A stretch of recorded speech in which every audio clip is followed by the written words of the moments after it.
Hello there, and welcome to the world of the Wood Elves. In this faction guide, we'll be taking a closer look into the ranks of the Elven army. In part 1, we'll look at the roster and all the units that are available and how you could possibly use them. And in part 2, we'll look at some army builds that you could bring against all the different factions and other strategies for the elves to employ. I warn you though, there will be nothing about the campaign or so-called meta builds in this guide. So if you're after either of those things, you'll have to look elsewhere. But for now, let's begin by taking a look at the Wood Elves' strengths and weaknesses.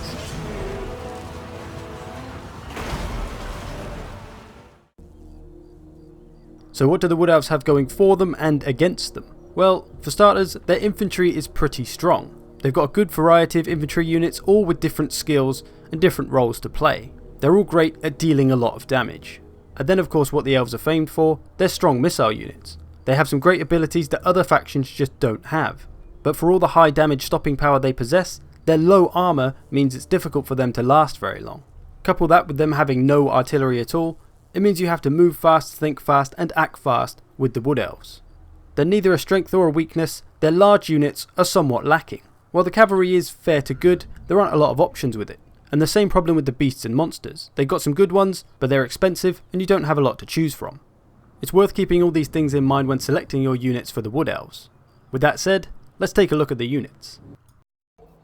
Let's begin with our generals and lords. First up, the Glade Lord, the cheapest of all the lord units. He's a hybrid weapon specialist, so he can do his damage in melee or from ranged, and he excels in duels rather than in crowds. He doesn't have a ton of armor for a general, but he does have a fair amount of leadership. He's very quick on his feet, 48 speed, that's very fast.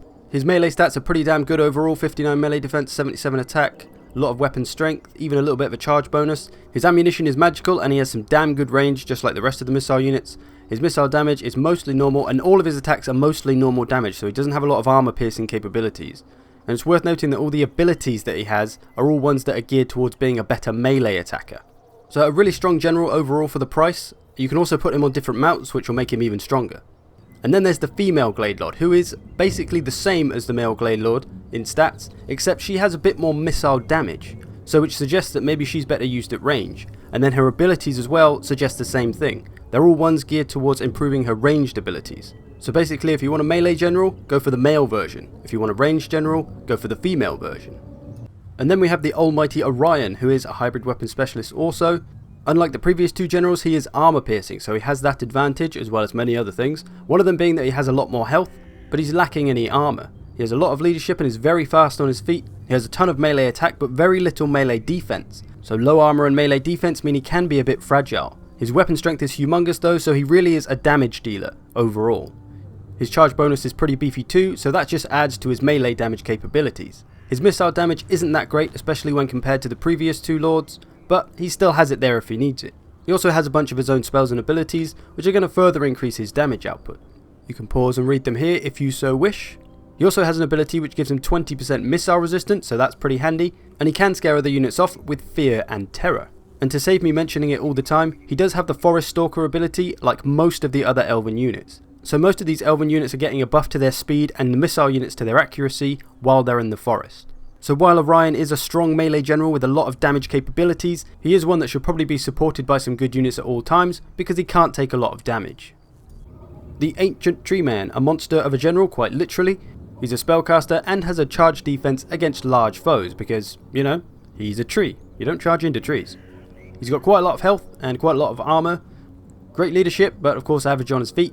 His melee attack isn't terrible, but it's not that great. He's got quite a bit of weapon strength, mostly normal, not armor piercing, and a little bit of a charge bonus as well. And his magic is from the Law of Life, so a lot of support spells, protection spells, regen spells, spells you can use to try and keep your army in the game. Again, pause it if you want to have a look at the spells and read exactly what they do. The Law of Life spells can really be a game changer if used correctly. He also has a couple of abilities, but you may want to take some of these off just to save costs. He has resistances to both physical and missile attacks, but he does take the 40% extra damage from fire attacks. So if there is any fire damage capable units around, you do have to be careful with these large target generals because they can be pretty susceptible to it. And then we have the almighty Durthu, who is very similar to the Ancient Tree Man. He has a charge defense and he is armor piercing with his physical damage. His stats are very similar to the Ancient Tree Man, except he's better in melee. He's got higher melee attack, he's got higher weapon strength, and of course that armor piercing damage, so he can take on some of the tougher, heavier units and generals. So if you want a more offensive general, go for Durthu. If you want a more defensive supporting general, go for the Ancient Tree Man. He also has the same traits and resistances, got the 20% physical, the 15% missile, the 40% extra fire damage, so you do have to be careful with him in the same way. Both these units cause terror as well, which is pretty handy. And then Durthu also has the Law of Beasts magic with him, so again makes him a bit more offensive than the Ancient Tree Man. If you're into your Law of Beasts, this could be a good one for you, but of course you can take the spells off if you don't want them. The ability to spawn 2 Manticores though can be pretty good value for money when you're paying just for Durthu. It's hero time. First up on the hero scales is the Waystalker, a hybrid weapon specialist, very similar to the Glade Lords in some respect. Perhaps a little bit more sneaky as he does have Vanguard deployment and Master Ambusher, which allows him to move on any terrain unseen and fire in any direction. He's also a duelist, so he's good for the 1v1s. He's got a bit of armor but nothing too special. His leadership isn't that great, so you might have to be careful with him. Quite quick on his feet, he's got some okay melee stats, can hang a bit in the old melee fight. But where this fella excels is in the range department. He's got magical missiles, he's got a lot of range and a hell of a lot of missile damage as well. So using him to pick off enemy generals, he's kind of like an assassin, like a sneaky ninja that's going to sneak up on the enemy generals and take them out. He also has a bunch of abilities to aid that end, including Snipe, which allows him to remain hidden while firing. He also has an ability that will increase his armor piercing damage for that extra armor punch, and also has a missile resistance of 15%. And then there's the Branch Wraith, who, being a wizard, has plenty of spells to choose from. He's a damage dealer and has Vanguard deployment, so he can be quite sneaky. He doesn't have a ton of armor or melee defense, so sending him in on his own might be a bad move. He may need to be supported by the units, but he can hang in physical combat a little bit. But he does have a ton of spells of all different varieties, mostly from the Law of Life and the Law of Shadows spellbook, it seems. So sending him into melee combat and mixing him in with your other troops is probably a good move, but making use of all the spells he has is probably pretty important, otherwise you're not going to get the most out of him. He also has the same resistances and the weakness to fire that other Treekin also have. So if you want a kind of hybrid melee spellcaster, then the Branch Wraith may be the way to go. And then we have the pure spellcasters, the Spell Singers. They have virtually no armor, but they do have quite a lot of melee defense. Overall though, their stats don't really reflect anything that's going to be useful in a melee battle, maybe only against lightly armored crappy troops like skirmishers. However, you can put these Spell Singers on mounts, either a steed, a unicorn or an eagle, each with their own benefits to make the Spell Singers more dangerous and more versatile. They do have a 15% missile resistance and a few abilities, but of course their strength is all their spells. This Lawbook of Shadows is a very offensive one, lots of damaging spells, again I'll let you read them. Some of them buffs to your army, some of them just pure damage to the enemy's army. A great offensive spellcaster. Then there's the Spellsinger of Life, who of course has the Law of Life spellbook. She has the same spells that the Ancient Tree Man had, so if you didn't bring the Ancient Tree Man as your general, she's probably the best choice to bring if you want all those army buffing spells. Slapping her on a mount of some kind might be a good idea, allowing her to whiz around the battlefield, buffing your troops as and when they need it. And the last hero of the day is another green-haired vixen, Spellsinger of Beasts. Of course she's statistically the same as the other Spellsingers and has the Law of Beasts spellbook, much like Durthu. So if you like a more offensive spellcaster and you didn't bring Durthu, Spellsinger of Beasts may be the one for you. Which hero is a good call to bring is all going to depend on the army build that you're building and the enemy that you're facing, of course. We know the elves have strong infantry, so let's take a look at them. Eternal Guard are our first infantry. They have all the typical traits of a spear unit, anti-large, charge defense, etc. The unit size is only 100 though, compared to the typical 120. Armor wise, they do have a bit but not a ton. They do have quite a lot of leadership however, so they'll stay in the fight for quite a while. Speed wise, most elven units are pretty quick on their feet. Their melee stats are pretty good, the best one being their melee defense, so they can hang for quite a while. And one of the main things about them, which it doesn't say at the top of the unit card, is that they are armor piercing. So they're great for fighting heavily armored units, especially cavalry. It can be a waste to use them on lowly armored units however.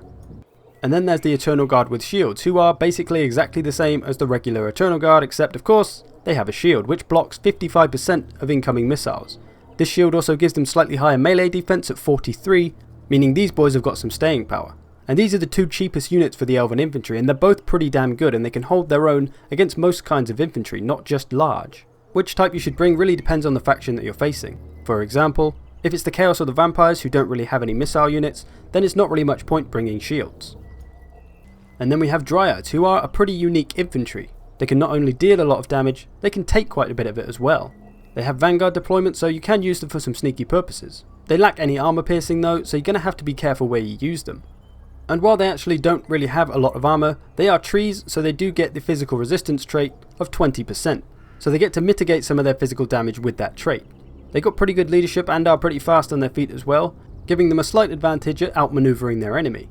They've got a good amount of melee attack, which is magical as well, but their melee defense is bordering on fair to good. These tree folk are damage dealers though, so their weapon strength is pretty damn good.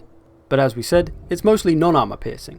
This unit can make a great front line. Because they last a long time and they can output some damage, and they have the fear ability, which is going to reduce the enemy's morale, they can hold a front line, allowing your skirmishers time to blast the crap out of everything. So Dryads can be pretty important to the Elven army. Now for the War Dancers, possibly the highest DPS infantry unit in the game. They do not mess about and they can put out a lot of damage very quickly. They do have a trait called Shadow Dancers of Loek, which doesn't really state what it does other than make it sound like they just get some fancy animations. There's only 80 of them in a unit, so a little less than most, and they do have basically no armor. Their leadership is pretty good and their speed is pretty ridiculous. Very, very fast, 48 speed, so this makes them a great potential flanking unit. They've got a ton of melee attack and a good amount of melee defense, and pretty strong weapons as well, although non-armor piercing, and a charge bonus too. They also have their own trait which gives them plus melee defense but minus melee attack, which can be useful in the right moment. They also have the 20% physical resistance for some reason. Overall they are a very dangerous unit, but you do have to protect them. Mixing them in with other troops or having them flank and get in the back of other troops is probably a good move. And then we have the Asrai Spear version of the War Dancers, who are basically the same as the other War Dancers, except they have spears, so they're anti-large, and instead of having a ton of melee attack, they have a ton of melee defense, but still a good amount of melee attack. Their weapon strength is also armor piercing like the other spear units. So while they are going to be great for taking down those heavily armoured cavalries, they're also not going to do too badly against heavily armoured infantry. They also have a missile resistance ability to aid them when they're under fire. So while they are a fantastic unit, they are pretty expensive, so they're going to be better for punctuating your army and having a specific job rather than making up the brunt of your force. And then we have the most expensive of the Elven infantry, the Wildwood Rangers. They're a bit of a jack of all trades as they are anti-large and armor piercing, and they're a damage dealer. So they can deal with just about anything, very versatile. They have quite a lot of health but not a great deal of armor, so a little bit fragile. Leadership is pretty good and the speed is pretty average. Their melee stats overall are pretty sweet, high melee attack, pretty good melee defense. Their weapon strength of course, mostly armor piercing, and there is quite a lot of it, plus their bonus versus large. So lowly armoured units probably not the best target for these boys. You should be looking for the higher tier units in the cavalries to really take advantage of everything this unit can do. They also have a charge defense against large foes, so don't worry about taking the charges to the face as long as you stood still. The famous Elven missile units. First up on the missile front, the Glade Guard. The cheapest of the Elven missile units and overall are basically just a slightly better version of any cheap archer unit. They lack any armor though, so they're going to struggle against other missile units. Their leadership is pretty good and their speed is the average elf speed. They have some melee abilities, nothing too special, but they can hang in melee with some cheaper units. Their strength of course lies in their missiles and the fact that they have more range than any other faction in the game. Their missile damage is also pretty high, not armor piercing though, so look for those lightly armored targets. And like all Elven missile units, they can fire while they're moving. And then we have the Glade Guard with Hagbane tips, who are basically the same as the previous one, just they have poison attacks instead. So they're going to reduce all the stats of the enemies, which is going to help soften them up for all your melee troops. Their ammunition is magical too, so they can have a few different tactical purposes. And the last Glade Guard variation with Starfire Shafts, their selling point is their armor piercing abilities, but they also have magical damage on their ammunition and fire damage. So those heavily armoured units are going to be a good target for these ones, or any units weak to fire. Their missile damage is a little bit less than the previous two Glade Guard, but it is pretty much all armor piercing. And then we have the Deepwood Scouts, who are a slightly more stealthy missile unit as they do have Vanguard deployment and Master Ambusher. So these boys have a little bit more tactical potential. They do lack the armor though, like most units, so you do have to be somewhat careful with them. Leadership's pretty high, melee abilities are there but nothing special again. Their big thing, other than their ambush abilities, is they have a little bit less range, but they can fire in any direction, and they can do that while moving. So if they're being chased by another infantry unit, they can run away from them and still deliver some swift arrows to the knees. If you can lead an enemy infantry unit into the forest where these boys will get a speed advantage, you can really just kite the crap out of anything. And then there's the Swift Shiver Shards variation of the Deepwood Scouts, who are basically the same as the previous one, except their Swift Shiver Shards means they can fire 2 arrows at once, so you see their missile damage is really damn high. They can put out a lot of damage very quickly in any direction, but it's at the expense of their range. They only have 135, so it's pretty short range. They have to be pretty close to the fighting to really do their damage. A really high risk but interesting unit. And lastly, in the missile spectrum, we have the Way Watchers, who are kind of a combination of all the previous units. They're armor piercing, they're a master ambusher, they don't have a lot of armor of course, their melee stats are pretty good, so they can throw down with some lesser units. They have the full 180 range like the Glade Guard, but they can fire in any direction like the Deepwood Scouts. Their missile damage is pretty huge, most of it being armor piercing though. They also have the Hawkish Precision ability, which I've been saying about 50 times because it's really hard to say Hawkish Precision really fast apparently. But that buff will increase their armor piercing when nobody else is nearby. They're pretty expensive though at over $1,000, so they're more of an accent to your missile core. Cavalry, anyone? So Wild Riders are the first of our cavalries, and it says they're a melee cavalry, but to be honest they're kind of a mixture of melee and shock cavalry given their stats. They're a damage dealer and have frenzy, so they've got potential to do a lot of damage. They also have vanguard deployment, not a lot of armor of course, pretty good leadership, and really good speed for a heavier cavalry actually at 85. They've got high melee attack but low to average melee defense, which is what makes me think they're more of a shock cavalry. So they're going to have to be careful about who they stay in prolonged combat with. Their weapon strength is pretty damn good, most of it being non-armor piercing, and they do have a pretty hefty charge bonus, which again makes me think they're kind of a shock cavalry. They do have the 20% physical resistance and interestingly cause fear. So like I said, they're kind of a hybrid cavalry. You may want to use them as a shock cavalry against certain troops and a melee cavalry against other troops. Because of their low armor, probably a shock cavalry against heavier troops, and lighter troops you can stay in combat with. And then there's the Wild Riders with shields, who of course are basically the same as the previous Wild Rider, except they have a shield. This gives them slightly higher melee defense, so they'll be able to stay in prolonged combat a little bit more, and they've got a silver shield, so that's 55% blocked missiles with their shield. A good idea to bring these if you're expecting to face a lot of missiles, just like the Spearmen, but if you want that higher melee defense, which can be more used for staying in prolonged combat, you may want to bring these regardless of missiles. And then on to skirmisher or missile cavalries, we have the Glade Riders, who are a basic missile cavalry. They have the low armor, so they have to avoid missiles themselves, and their leadership isn't fantastic. Pretty fast on their feet with some melee abilities, so they're going to be great for getting after lightly armored units, such as other missile units. Other than that, the only way they stand out is that they have slightly more missile range than most other missile cavalries.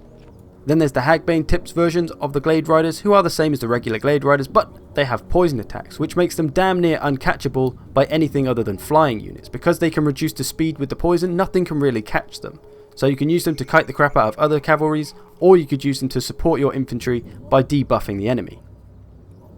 Then you have the Hawk Riders, who are a pretty unique kind of unit. They're a flying missile cavalry, which is pretty much the only one of its kind, if you don't count gyrocopters, and they have some really interesting tactical potential. They don't have a lot of armor though, so as long as you keep them away from skirmishers, they should be completely fine as no one can touch them in the air. Their leadership's okay and their speed is that of a normal flying unit. Their melee stats are kind of lacking, they don't have a ton of stuff except for weapon strength, which is in fact their armor piercing trait. At the top of the unit card it says armor piercing, which makes you think their missiles are armor piercing, but it's actually their melee weapon that's armor piercing, not so much the missiles. They have a pretty good charge bonus and pretty good range on them, and their missile damage is pretty hefty, but like I said, it's mostly normal damage, not armor piercing. They're a great unit for harassing the enemy and doing constant damage, especially if they can't do anything about it, if they have no missile units. And because they have high weapon strength and a bit of a charge bonus, you can use them kind of like an air shock cavalry. Charge them down into units into the back and then fly them off before they take too much damage. They can also be great opportunistic hunters of skirmishers and artillery. And the last cavalry we have going is the Sisters of the Thorn, who are a magical cavalry. And similar to the Wild Riders, who were a melee/shock cavalry, the Sisters of the Thorn are a missile/melee cavalry. They have really high leadership and overall great melee stats. They don't have a ton of weapon strength or a massive charge bonus, but you'll be able to leave them in combat and they'll do pretty well. They don't have a great deal of range, but their missile damage is pretty high and it's poison, so they're going to be very hard to catch, like the Hagbane tip cavalry from earlier. So this is another unit that has a lot of potential uses. You can use it to support your other troops by debuffing the enemy, or you could simply send it into attack. They also have a spell that can reduce enemy speed and accuracy, and another one that can buff an ally. They also have a physical resistance of 50%. This is further going to add to the point of them being great in prolonged melee combat. They are pretty damn expensive, but there are a lot of potential ways to use this cavalry. How you should use them really depends on the army you're facing. Monstery types and beasts. The Great Eagle is our first monster, although he's not really a monster. Look at him. Look at his little face. Now, Forest Spirit is a trait that is on a fair few units, and it's kind of unclear what it actually means. It says that it shrugs off most mundane attacks, causing magical damage in return. How you can gauge that or have it reflected in the stats, I have no idea. It is on a few units though, so if you see that Forest Spirit trait, that's what it means. Now the Great Eagle is a fast and dangerous flying unit. It only has a little bit of armour and not great leadership, so you do have to be somewhat careful with it. Its combination of high melee attack, high weapon strength and a beefy charge bonus make it a very dangerous shock unit. Great for charging down into single targets or a bit of flying hammer and anvil. It doesn't have terrible melee defense, so it can stay in melee combat a little bit, but I'd recommend only doing that against lesser troops like skirmishers or artillery. As it can get surrounded and has low leadership, it can rout quite easily. Treekin, another forest spirit with the ability to shrug off melee attacks, as we just talked about. They have really high armor and a charged defense against large foes, so they're basically like a moving brick wall. They have good leadership and average elf speed. Their melee attack's okay but is magical. Their weapon strength is pretty high, so they can do some damage, but their big selling point is their melee defense, 54, really big melee defense, further adds to them just being a moving brick wall like I said. This unit is great for holding the line. They've got that 20% physical resistance as well, so it can feel like they're impossible to kill sometimes. Great unit if you need to hold a position, buy some time, keep a bunch of units back. These guys are going to last a long time. They do have the weakness to fire of course though, so watch out for that. Then we have the almighty Tree Man, who is a forest spirit, armoured, has a charged defense against large foes much like Durthu and co, but he does have a fair bit more health than other Tree Man varieties. He's got a lot of armour, a lot of leadership, got some great melee attack, great melee defense, an absolute ton of weapon strength, and a little bit of a charge bonus. Long story short, he will destroy everything. He's basically the melee version of Durthu and the Ancient Tree Man. They had all their spells and stuff, but he doesn't have any spells. He is just pure, utter melee death, destruction, and carnage. He's going to be particularly dangerous for factions that don't have a lot of skirmishers to bring him down. And then we have the Forest Dragon, who is a pretty dangerous beast. He has scaly skin, so he has that resistance to missiles, which can be pretty useful for a large flying unit. He's got a pretty good amount of armor, but not a great deal of leadership. He's a little bit slower than most flying units, but you know, he is a massive dragon. He has a good amount of melee attack, and it's not only magical, but poison as well. On top of that, he has a great deal of weapon strength, which is mostly armor piercing. So heavily armored generals need to watch out for this thing one-on-one. And because his damage is armor piercing and poison, he's going to be great for taking out some of the heavily armored higher tier units. Do be careful though. These larger dragon type units tend to get themselves surrounded quite easily. Couple that with low leadership and they'll be gone pretty quickly. So attacking units that are already engaged might be a good move. It causes fear and terror as well, so it's going to be great for finishing off fleeing units or units that are wavering. So there you have the entire Elven army roster. In part 2 we'll take a look at some army builds that you could bring against each of the different factions, and also some tactics and general pointers about the elves. We'll also answer the age-old question of should I put my elven missile units in the forest where they get an accuracy bonus, or do they just shoot too many damn trees? Thanks for watching, I'll see you in the next part, and I'll leave you with the unit roster so you can check out all the prices of all the different units.